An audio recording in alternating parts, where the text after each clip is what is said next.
Habang pinag-iisipan natin ang pag-ibig ni Kristo, ang pag-ibig ng Jesus Nazareno, nagkakaroon din tayo ng inspirasyon na maging mas matulungin sa mga nagdurusa at sa mga pangangailangan ng iba. Hindi po pwede ang pag-ibig na hindi nagbubunga ng pag-ibig para sa kapwa. Huwag tayong masyadong maging mapagmataas, kundi unahin natin ang mga mas nangangailangan, ang mga naghihirap.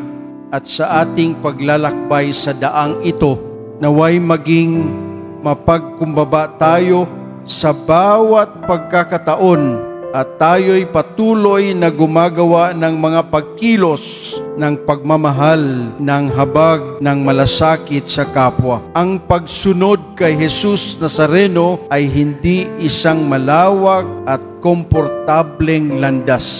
Gayunpaman, ito ay madalas na hiningi sa atin ang daan ng krus, ang daan ng katotohanan. At kahit masakit na landas ito ay humahantong kung saan may buhay at may kaligtasan.